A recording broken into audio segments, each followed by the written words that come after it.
que estamos en esta serie titulada El misterioso rapto de la iglesia.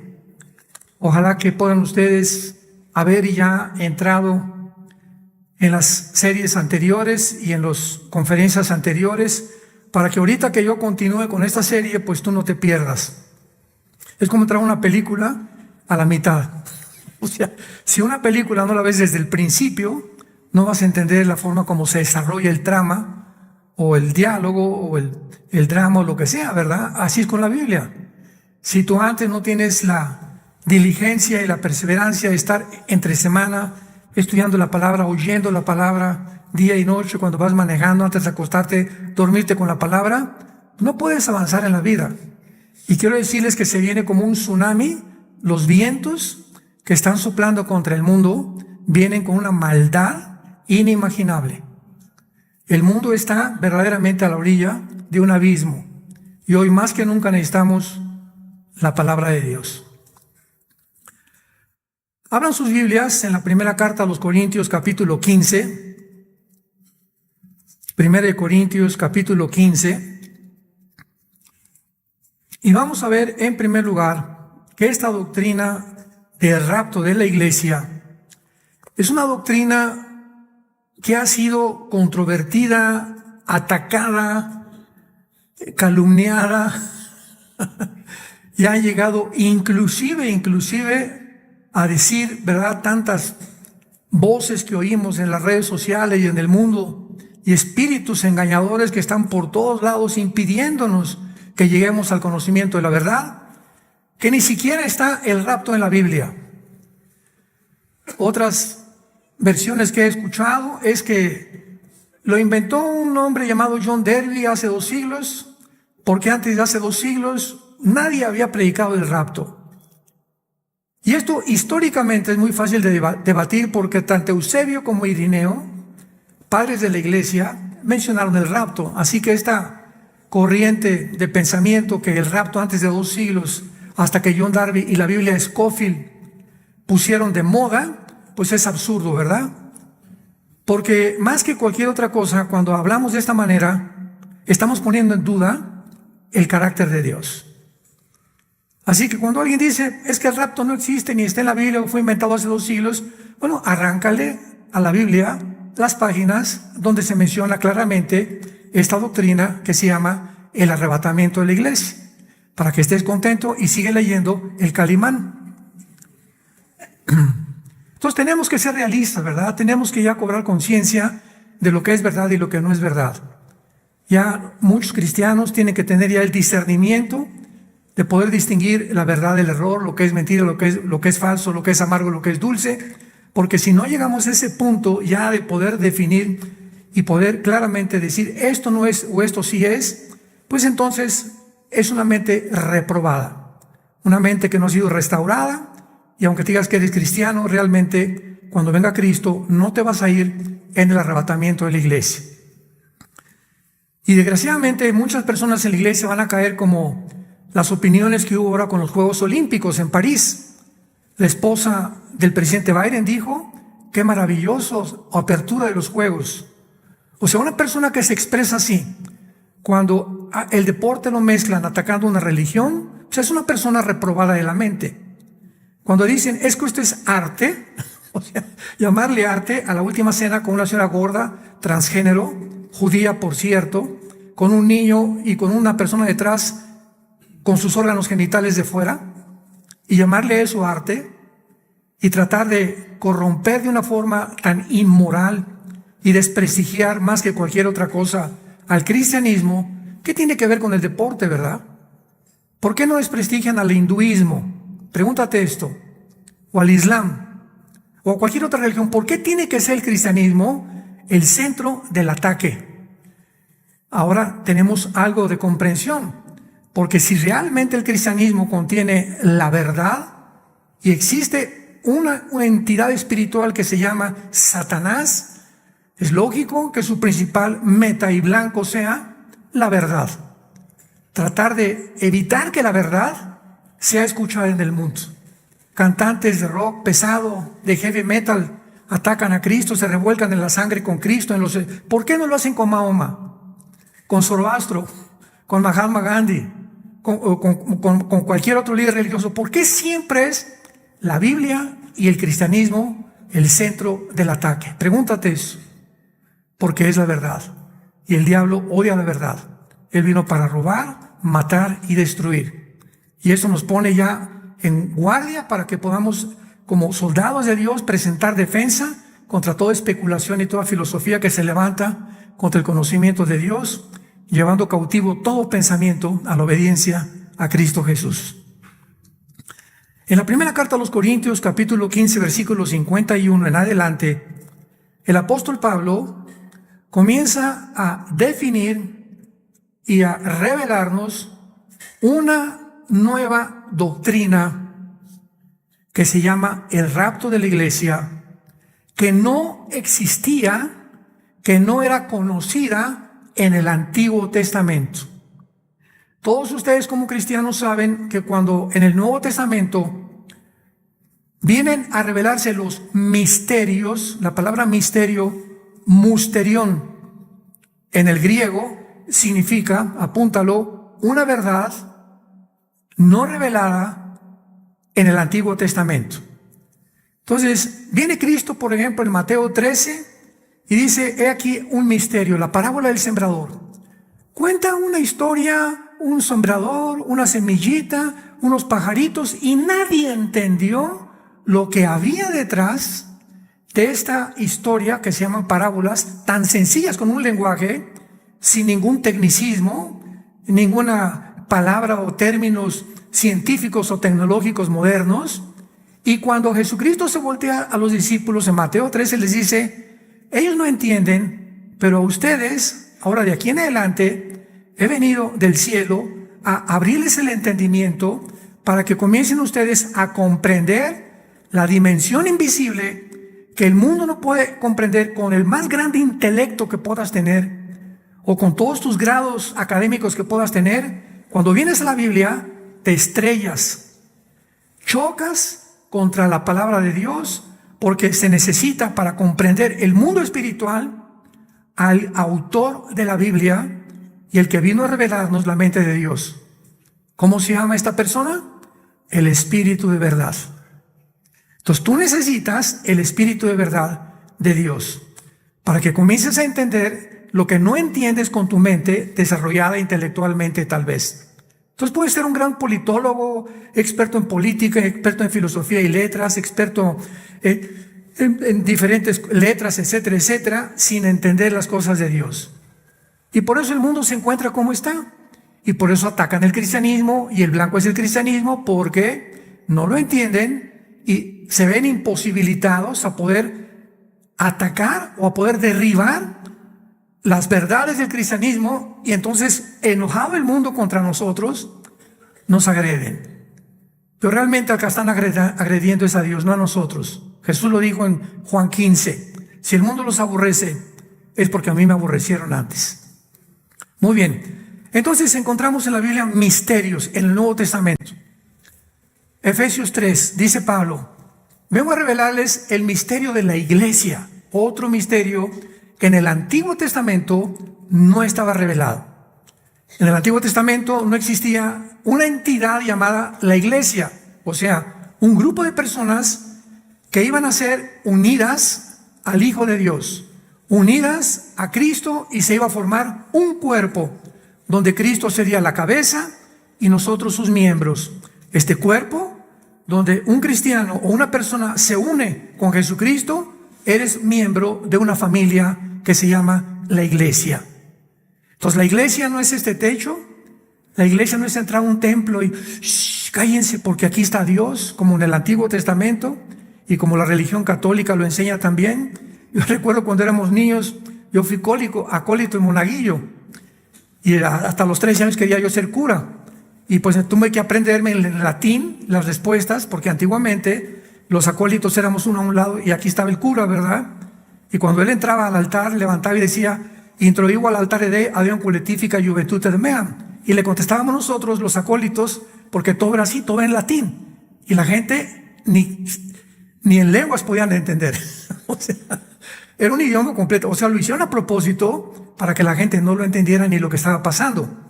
Entonces, cuando él levanta el cáliz, está diciendo en el latín, levanto este cáliz y se va a convertir en el cuerpo y la sangre de Jesucristo.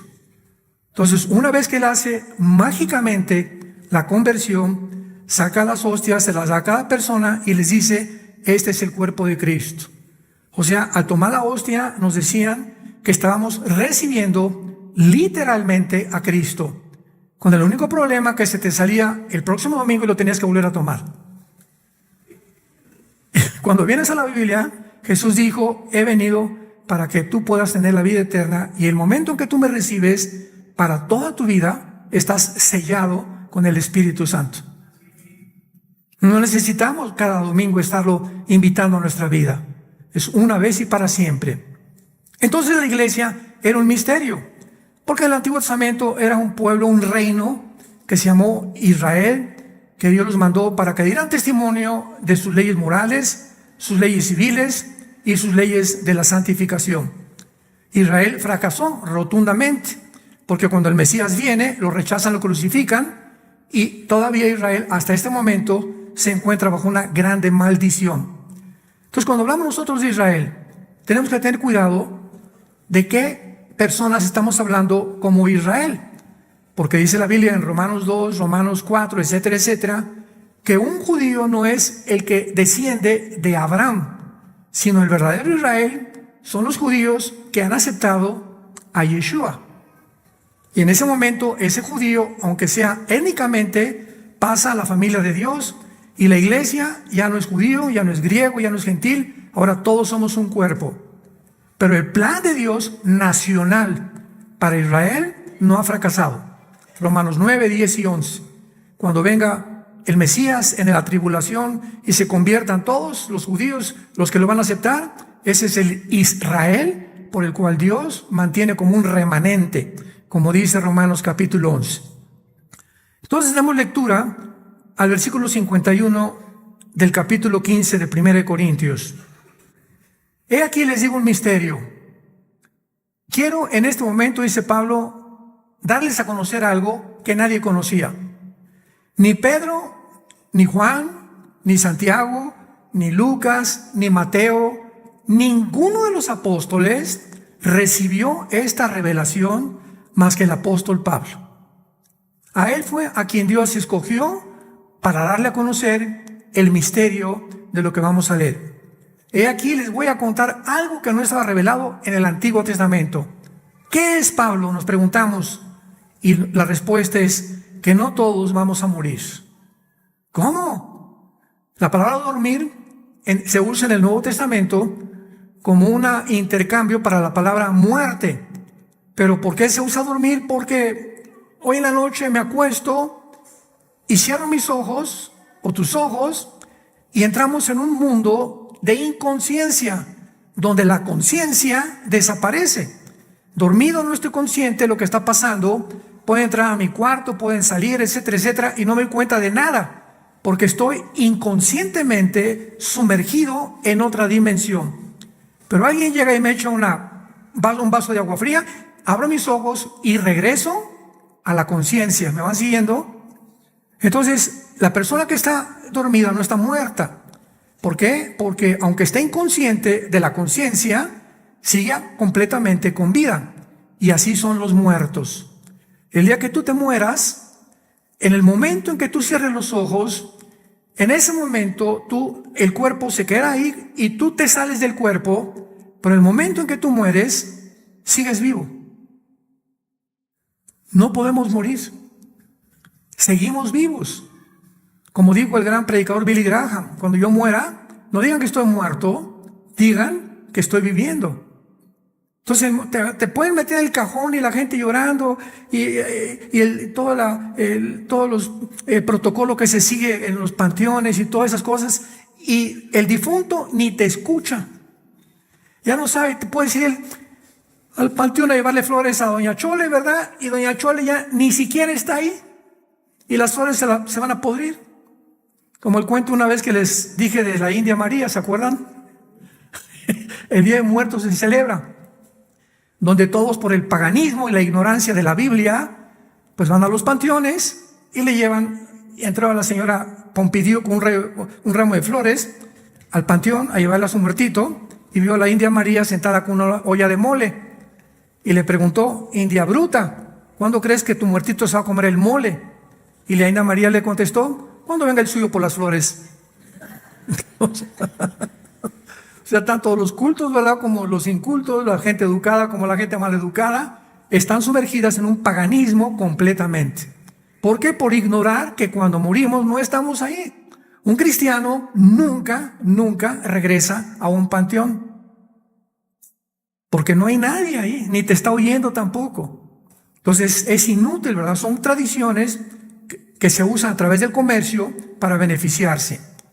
Entonces es importante que entendamos que va a haber una generación de personas cristianas que no vamos a experimentar lo que es morir. Imagínense nada más esto. ¿Puede ser tú o yo? ¿Que no vamos a experimentar lo que es morir? Entonces, ¿cómo nos vamos a reunir con Cristo? Momentito, vamos a seguir. Pero todos seremos transformados. Hay muy pocos de ustedes que trajeron la Biblia, porque me siguen mirando cuando estoy hablando. Qué triste. Venir a la iglesia sin la Biblia, no vas a seguir avanzando en el cristianismo nunca. No todos vamos a morir, pero todos vamos a ser transformados. En un momento, en un abrir y cerrar de ojos, a la final trompeta, porque se tocará la trompeta y los muertos serán resucitados incorruptibles y nosotros seremos transformados. Dice Pablo, cuando esto suceda, lo vamos a ver más adelante en la primera carta a las Tesalonicenses capítulo 4, cuando Cristo venga, si murió tu mamá ayer, o tu hijo hace una semana, o tu abuelita hace 30 o 40 años, todos los que murieron antes de nosotros, cristianos, ellos van a resucitar primero que nosotros.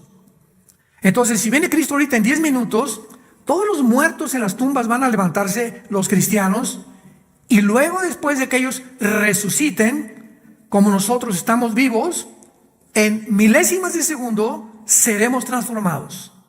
La gente no va a notar esto, nuestras ropas se van a caer, 1,000 millones de niños van a desaparecer de las cunas y de las escuelas primarias, porque todos los niños se irán al cielo. Habrá aviones chocando porque los pilotos desaparecieron, un congestionamiento de tráfico en las carreteras porque choferes desaparecieron. Va a haber un caos internacional porque millones de personas han desaparecido y la gente tiene que darles una explicación ante la desaparición que va a causar este pánico y este terror en el mundo. Lo único que van a decir es que vinieron los platillos voladores por nosotros. Por eso la aparición desde 1946 del fenómeno OVNI. Satanás está ya planeando y pavimentando el camino para que cuando esto suceda, el mundo científico o pseudocientífico diga: se los llevaron, ellos eran los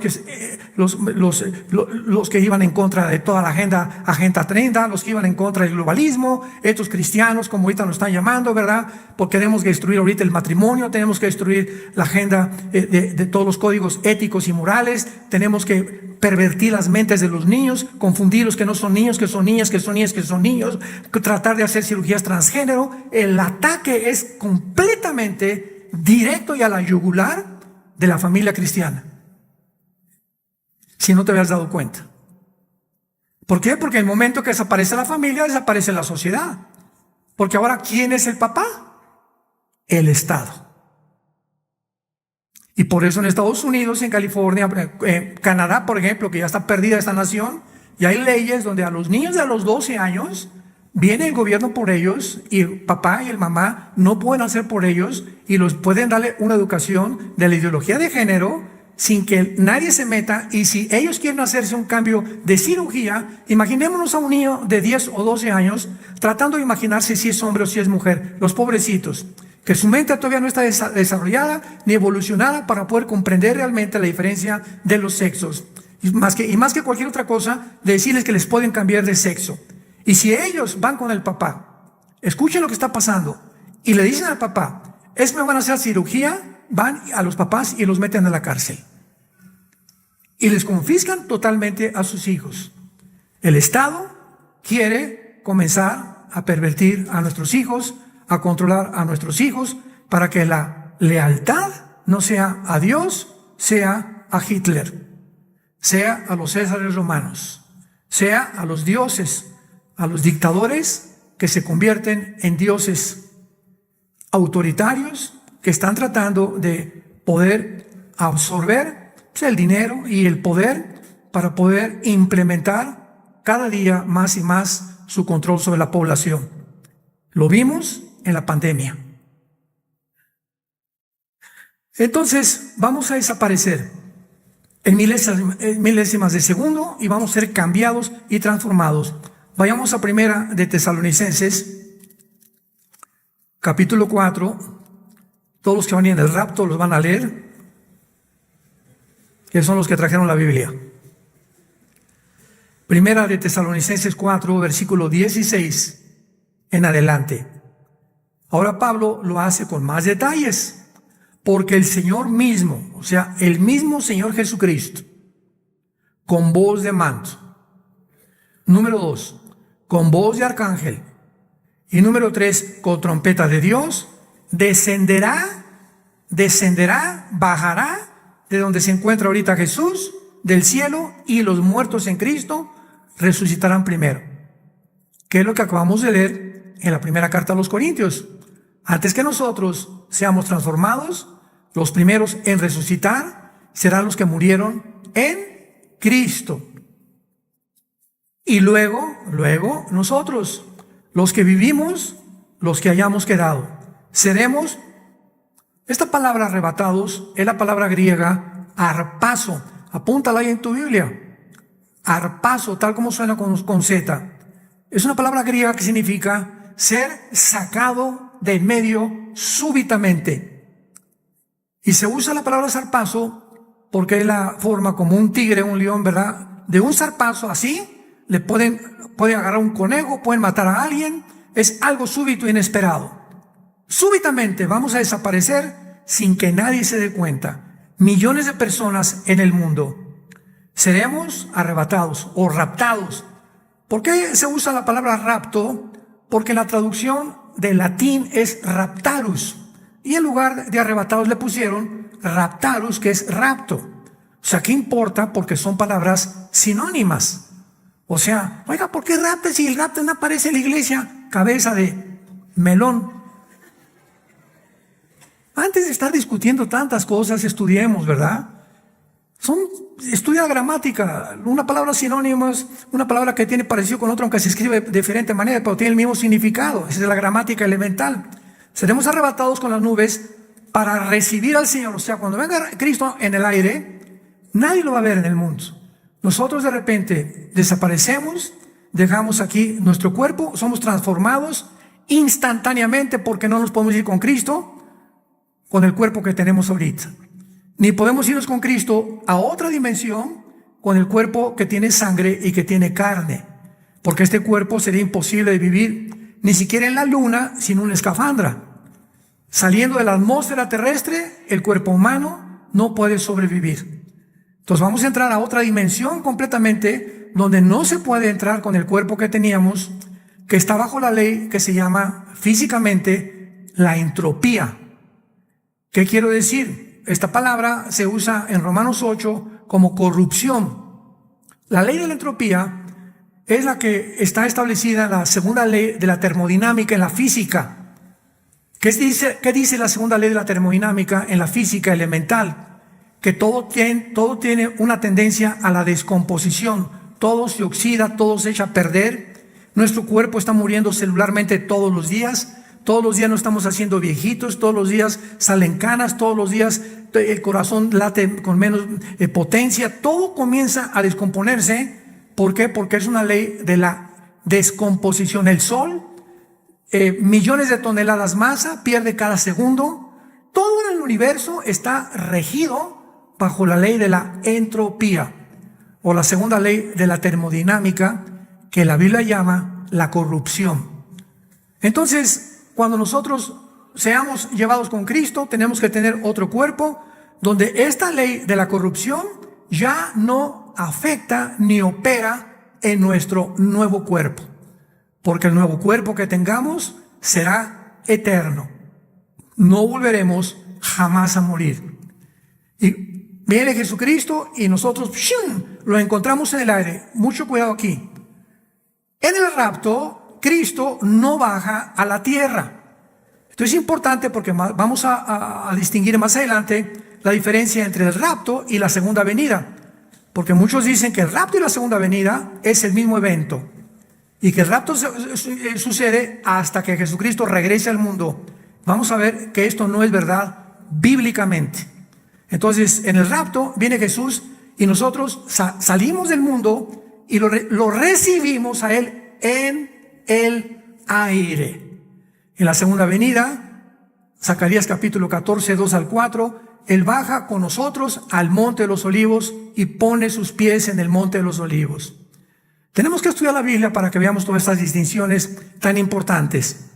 Entonces, dice a continuación, los que hayamos vivido seremos arrebatados y así estaremos siempre con el Señor. Por tanto, póngase a temblar, porque viene el anticristo. ¿Eso dice? O sea, ¿qué caso tendría Cristo de espantarnos y decirnos, verdad? Antes que venga por ustedes, viene el cuco. Viene un dictador mundial y van a pasar ustedes una gran tribulación. Al contrario, dice, en vista de esto, aliéntense unos a otros. Nos conforta el Señor. Lo mismo que en Juan 14, antes de morir les dijo a los discípulos, estaban los discípulos temblados, llenos de estrés. ¿Qué va a pasar? Eso no es el Mesías, ¿nos va a liberar de Roma o no? Y entonces Jesucristo, conociendo el estado cognitivo en que los discípulos se encontraban, les dice, si creen en Dios, crean también en mí. En la casa de mi Padre muchas moradas hay. Voy a preparar lugar para vosotros, porque si me fuere, vendré otra vez y os tomaré a mí mismo. Ahí está la palabra paralambano en el griego. Os tomaré, o sea, los sacaré para que donde yo esté, ustedes también estén. Entonces, un cristiano no puede estar ansioso ni lleno de estrés. ¿Qué va a pasar mañana? Y el dólar ya va a caer, y el petróleo va a subir, esto y el otro, y ahora mi dinero, ¿en qué lo voy a invertir? Pues voy a tratar de comprar más oro, más plata, como está el mundo ahorita como loco, sin darnos cuenta que nosotros nos regimos por otra manera de vivir. El mundo dice, compra oro para que puedas realmente mantener tus ahorros, y Dios dice, da la obra de Dios y nunca te faltará nada.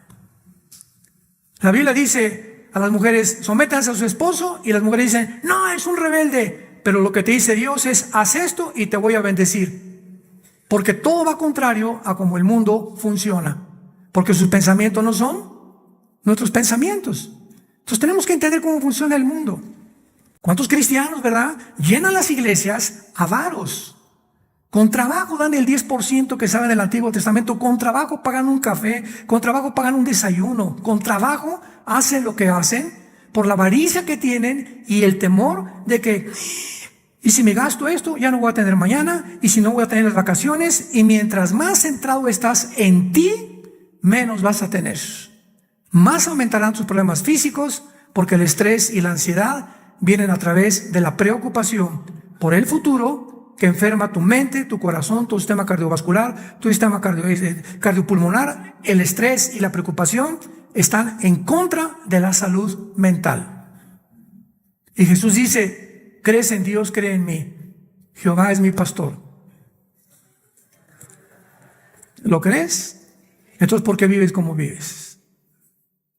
¿Por qué tratas de seguir el curso del mundo para poder creer que siguiendo esas políticas tú puedes asegurar tu futuro? Cuando Dios te dice, nunca te voy a abandonar, nunca te voy a dejar, pero muéstrame que realmente me amas y me sigues. Porque cuando venga el momento y cuando venga el cataplum y la catástrofe y caiga sobre vosotros como un lazo, como dice la Biblia en Lucas 21, entonces me gritarán y no contestaré. Me llamarás y no te responderé. Por cuanto amaste más tu vida, pero el que me oiga habitará confiadamente sin temor del mal. Proverbios capítulo 1. Muy bien, ahora veamos claramente otro aspecto del rapto, y es el siguiente.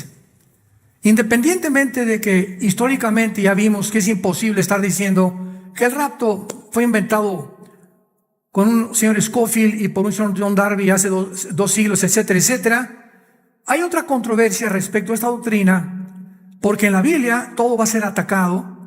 Todas las cartas de la Biblia del Nuevo Testamento son para combatir herejías. Gálatas, Filipenses, Efesios, 1 Corintios, 2 Corintios, 1 y 2 de Tesalonicenses, 1 y 2 de Timoteo, 1, 2 y 3 del apóstol Juan, Judas, todas las cartas de los apóstoles desde que Jesucristo vino al mundo y se fue, inmediatamente se volcó sobre el mundo espíritus engañadores, Satanás con los principados satánicos para tratar de impedir que esas verdades, que esos 12 apóstoles que les costó la vida, pudieran avisarle al mundo: Jesús vive, hay resurrección de muertos, esta vida no lo es todo. Tenían ellos que impedir que este mensaje fuera escuchado. ¿Y cómo lo podían impedir? Introduciendo en las iglesias falsos maestros. Estamos infiltrados en las iglesias, estamos infiltrados en las librerías, estamos infiltrados en los seminarios teológicos, estamos infiltrados en cada reunión cristiana que se hace. Aquí ahorita somos, 800,000 personas, etcétera, etcétera. No solamente aquí, en cualquier iglesia del mundo hay cientos de ustedes que no son cristianos, que vienen a espiar, que vienen a poder oír y a burlarse de las cosas de Dios, y que de alguna forma están tratando de sembrar semillas de dudas en personas alrededor para impedir que lleguen a la meta. En todas las iglesias tiene que haber Judas. Dice Judas, el epístola de Judas antes de Apocalipsis, hombres que han entrado encubiertamente para poder pervertir la gracia de Dios. Estamos infiltrados. Por eso cuando digas, ay, que esa persona es cristiana y mira nomás, ayer lo vi borracho y el otro, simplemente no era cristiano, hermano. O sea, no te dejes llevar por lo que pasa en la iglesia. Y ese pastor cayó en adulterio, bueno, que no todos son iguales. Y ese piloto chocó, pues no por eso todos los pilotos van a chocar. Y esa persona, un doctor hizo una operación transgénero, no todos los médicos han perdido su ética profesional. O sea, no podemos generalizar por las cosas que suceden. Porque hay un remanente fiel y hay hombres de Dios y mujeres de Dios en todas las iglesias, verdaderos hijos de Dios que siguen a Cristo, que memorizan la palabra, que han sido cambiadas sus vidas, que han sido transformados por el poder del evangelio y que están ganando las almas. Esos son los que se van a ir en el rapto. Y muchos de ustedes, si sucede mañana el rapto o la semana que entra, van a venir a la iglesia el próximo domingo y no van a encontrar más que a pocas personas. Y van a caer de rodillas, escúchame, y van a llorar. Se van a jalar los pelos y van a decir: era cierto, era cierto, era cierto. ¿Y ahora qué voy a hacer? Te tendrás que quedar a los 7 años de la tribulación, donde no te imaginas lo que se viene sobre el mundo. Por cuanto no quisieron conocer el amor a la verdad, Dios mandará un espíritu engañoso para que crean a la mentira. Vayamos ahora y veamos algunos ejemplos. ¿Por qué la iglesia no va a atravesar la tribulación? Que es otro aspecto que se debate y que es muy controversial. El carácter de Dios nos es revelado en la Biblia. Y siempre desde el Antiguo Testamento, la forma como Dios ha tratado con aquellos que ha llamado, en el Antiguo Testamento fue Israel, con nosotros, a la iglesia, cuando Dios juzga al mundo, tanto en el Antiguo como en el Nuevo Testamento, Dios separa a Israel de sus juicios y a la iglesia de sus juicios. Dios nunca juzga a su familia juntamente con el mundo. Y en la tribulación será la hora de la prueba, Apocalipsis 3:10, que vendrá sobre el mundo entero, no sobre la iglesia, sobre el mundo entero. Veamos primero a Enoc. Génesis capítulo 5, Hebreos capítulo 11, versículo 5. Enoc es el primer caso de un hombre en el Antiguo Testamento que fue sacado del mundo sin morir. Enoc no murió. Dice Hebreos 11:5, porque fue traspasado, ¿verdad? Fue traspuesto viviendo a la otra vida. Este es un símbolo del rapto. O sea, en el Antiguo Testamento hay casos de personas que vamos a ver desaparecidas, que sucedió lo mismo, pero una sola. Pero no la doctrina de que un grupo de personas no íbamos a morir. Es la grande diferencia. En segundo lugar, Noé. Dios ve a Sodoma y Gomorra, Génesis 19, y le dice a a Abraham, Abraham, voy a destruir Sodoma y Gomorra. ¿Pero por qué, Señor? Porque los niños, los jóvenes y los adultos son homosexuales, son afeminados, están completamente pudriendo la sociedad y contaminando el mundo. Los voy a destruir. ¿Qué hizo Dios? Mandó y le dijo a Lot, oye, pero tal vez le dice a Abraham, Señor, si hay 50 justos, ¿perdonarías a Sodoma y Gomorra? Y dice Dios, si hubiera 50 justos, por esos hombres, perdono a Sodoma y Gomorra. Y de repente llega otra vez y le dice a Abraham, oye, Señor, pero si encuentras 10, por los 10 perdono a Sodoma y Gomorra. Total que no llegaron ni a 10. Había solamente uno solo que se llamaba Lot, que era el sobrino de Abraham. Entonces le dijo Dios en su misericordia, voy a mandar ángeles para que vayan a Sodoma y le toquen la puerta a Lot, arregla tus cosas y arregla tu familia y vámonos, porque viene la destrucción contra esta ciudad. Y cuando los ángeles llegaron a la casa de Lot y le tocaron la puerta, los sodomitas, o sea, toda la perversión y los hombres que había en Sodoma, vieron que entraban los ángeles y los vieron muy guapos, los vieron muy atractivos. Imaginémonos la belleza de los ángeles, ¿verdad? Y se fueron detrás de ellos y vieron que entraron a la casa de Lot y le tocaron a Lot. Oye, sácanos a esos hombres que andan ahí contigo, los queremos conocer. La palabra conocer es la palabra yada, Y-A-D-H-A en el hebreo, que significa íntima, conocer íntimamente. Cuando dice conoció a Adán a Eva, significa íntimamente, o sea, hubo una relación sexual. Queremos conocerlos, queremos tener relaciones con ellos. Y pues Lot les dijo, no, de ninguna manera. Y les dijo, mejor llévense a mis hijas. Fíjense nada más al grado en que el único justo, parecía justo, había llegado. Llévense a mis hijas mejor. Y los habitantes, los sodomitas, dijeron, no, queremos a esos hombres. Entonces el ángel abre la puerta y los deja ciegos. Y los mantiene lejos de la casa de Lot y le dice a Lot, apurémonos porque se viene el juicio. Total que cuando Lot fue a llamarle a su familia, vámonos porque viene el juicio sobre Sodoma y Gomorra, ninguno de los familiares de Lot le hicieron caso. Se burlaron de él. ¿Por qué? Porque no le creyeron. ¿Será así la respuesta de tu familia que ahora tú le estás diciendo, vamos a venir a Dios y se burlen de ti? Porque viene un juicio sobre el mundo.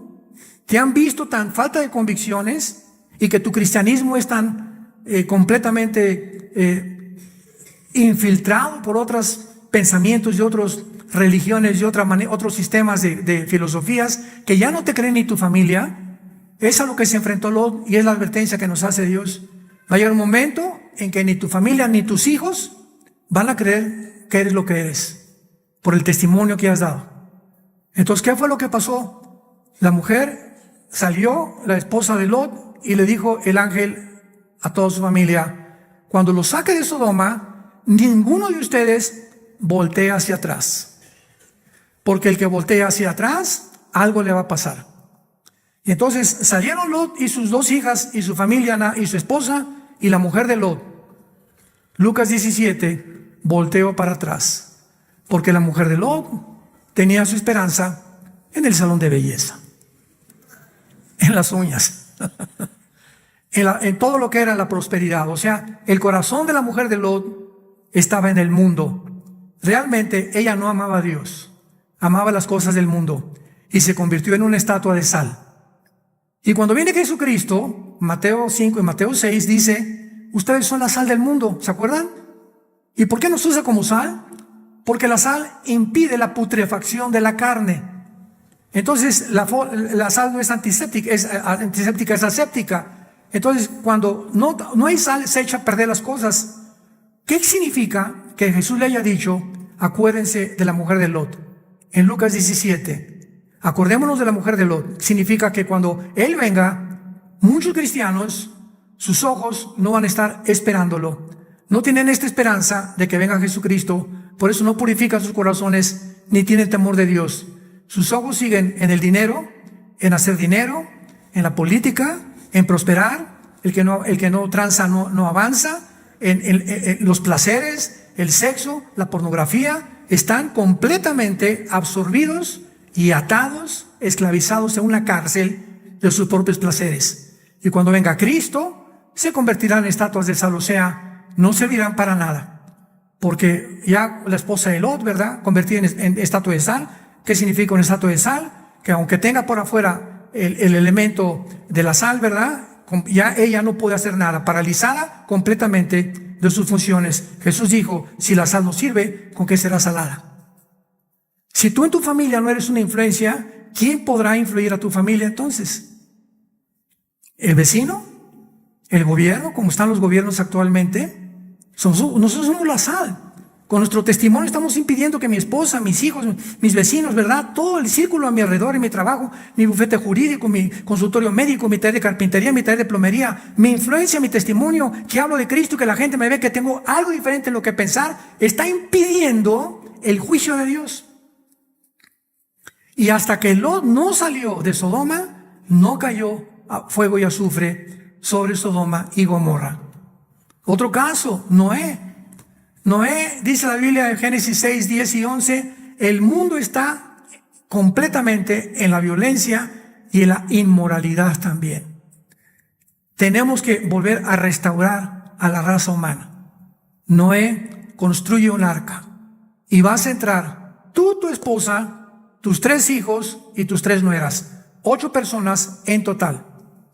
Y hasta que no estés dentro del arca, no va a caer el diluvio universal, porque fue un diluvio global. La arqueología y la paleontología nos dan testimonio de estos milagros de la Biblia. En las colinas y en los montes más altos como los Himalaya, como el Everest, han encontrado coralíferos, ¿verdad? Han encontrado conchas que nadie explica cómo llegaron a esas puntas. La Biblia lo explica. Hubo una época en la que el mundo fue completamente cubierto, a las montañas más altas, por las aguas. Pero Dios sacó a Noé y a su familia y los salvó. Otro caso, ¿verdad? Génesis 12. Viene la última plaga contra Egipto.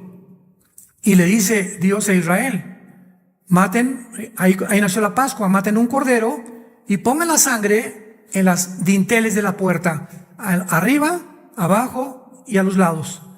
Y cuando el ángel de la muerte pase sobre Egipto y vea la sangre, pasará sobre tu casa y no tocará a tus hijos primogénitos.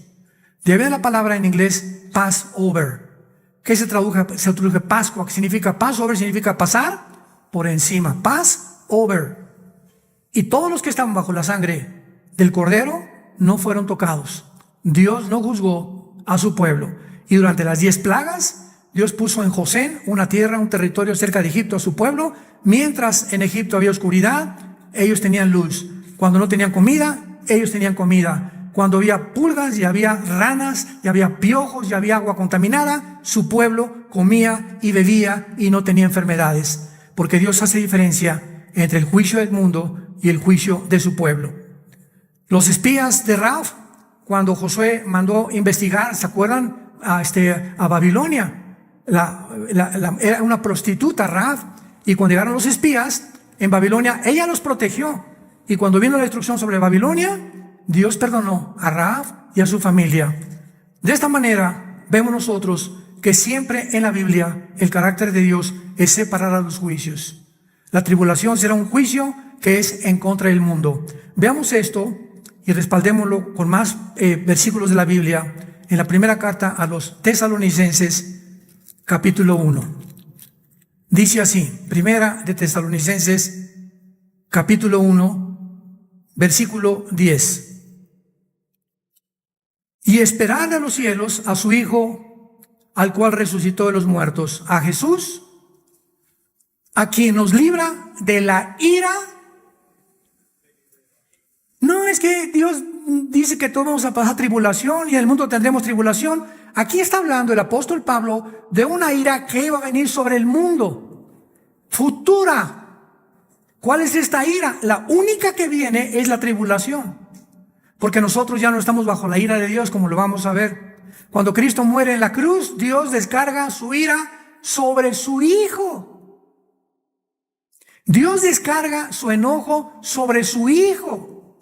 Dios no escatima a su Hijo, Dios no perdona a su Hijo para perdonarnos a nosotros. Romanos 8, el que no perdonó a su Hijo, ¿no nos hará todas las cosas? ¡Qué grande amor!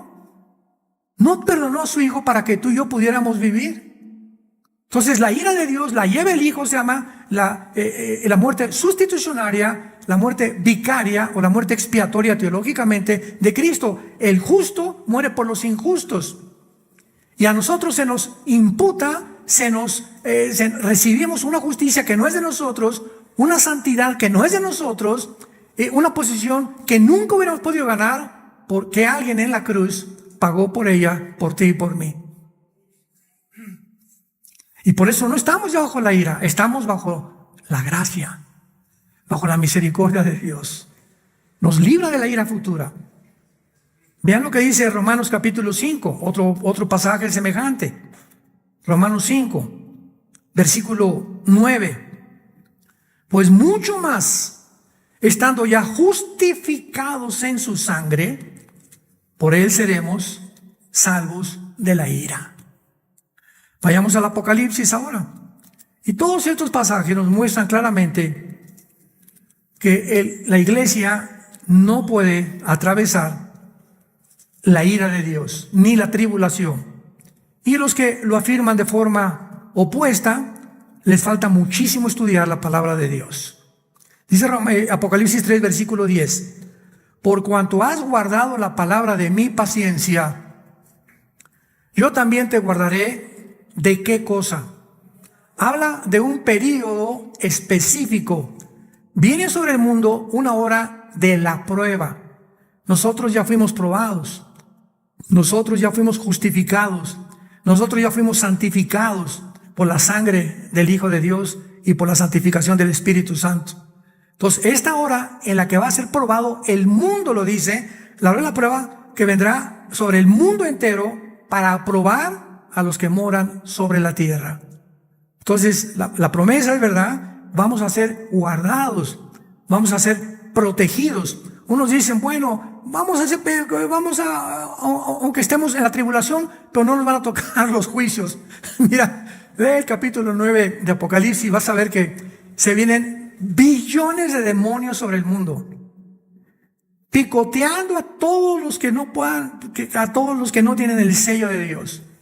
Vendrán los ángeles caídos, habrá híbridos, habrá quimeras, o sea, cambios de ADN, de experimentos que hicieron con la inteligencia artificial. Será un mundo completamente terrorizado, horrorizado por lo que va a venir. ¿Dónde te vas a esconder? No es que, aunque estemos en la tribulación, no nos van a tocar las plagas, cuando más de la mitad del mundo va a morir. Solamente en el cuarto sello, Apocalipsis 6, 7 al 8, una cuarta parte de la humanidad muere. Apocalipsis 9, una de las trompetas, otra tercera parte muere. Ahorita somos 8,000 millones de personas. Cuando venga la tribulación, cuando venga Jesucristo y regrese con nosotros ya para establecer su reino mesiánico en el mundo, habrá aproximadamente una tercera parte de sobrevivientes en el planeta Tierra. Tú ni en Toluca vas a estar, porque Toluca va a desaparecer completamente. Todo el continente americano va a ser completamente borrado del mapa. Muy bien, dado que tenemos estas promesas, ¿cómo no haríamos firme nuestra vocación y elección? Porque todo aquel que tiene esta esperanza, 1 Juan 3:3, se purifica a sí mismo, así como Dios es puro. Creo, amado santo de Dios, amados santas de Dios, que es el tiempo que hagas firme tus convicciones. Es el tiempo en que realmente te arrepientas de tu vida. Si has llevado un camino hasta ahorita de un cristianismo doble, un cristianismo carnal, un cristianismo donde llegas el domingo y alabas a Dios y de lunes al viernes eres el anticristo en tu casa, en tu trabajo, sigues con tu avaricia, sigues con tus paranoias, no puedes ni siquiera dormir, la forma como vives con tu esposa, cómo tratas a tus hijos, cómo tratas a tus padres. Tú, a jóvenes les estoy hablando. ¿Tienen relaciones ustedes como jóvenes sexuales antes de casarse y dicen que son cristianos y vienen a la iglesia? ¿Sabes una cosa? Arrepiéntanse. Arrepiéntanse porque el juicio viene. El juicio viene y el juicio ya está a la puerta. Te damos gracias, Señor, en esta mañana por tu palabra. Porque ahora más que nunca debemos de guardar nuestra salvación. No viviendo como vive el mundo, Señor, y recordando que en cualquier momento vienes por nosotros sin advertencia. Mirad también, dice la Biblia, por vosotros mismos, que vuestros corazones no se carguen de glotonería y embriaguez y de los afanes de la vida, y venga de repente sobre vosotros como un lazo el arrebatamiento de la iglesia. Velen pues en todo tiempo orando por todos los santos con toda oración y súplica en el Espíritu, para que sean tenidos por dignos, para que seas tomado por digna de recibir al Señor. Porque no todo el que me dice, Señor, Señor, entrará al reino de mi Padre. Ya ancha es la puerta que conduce a la perdición, y la mayoría van por ella. Angosto y estrecho es el camino y la puerta que conduce a la salvación. Y en verdad os digo, dice Jesús, muy pocos entran por esta puerta. En esta mañana, recibe a Jesucristo, ustedes que nos ven por la televisión. Si no tienes a Jesús en tu vida, y dile, Señor, perdona mis pecados. Creo que en esa cruz tú llevaste el castigo, el enojo, la ira de tu Padre que yo merecía llevar. Mas ahora tu palabra dice que al llevar tú el castigo y el infierno que yo merecía, es porque me amas. Dios te ama y no quiere que sigas viviendo la forma como estás viviendo. Te abro, Jesús, mi corazón, y te invito en este instante como mi Rey y mi Salvador. Gracias porque ahora tengo paz de que al morir vendrás por mí, sanarás todas mis heridas, ya no habrá muerte ni dolor y las cosas viejas pasarán. Esta corta vida que me has dado la quiero aprovechar para ser un testigo tuyo de tu amor en la cruz. Oramos en el nombre de Jesús. Amén.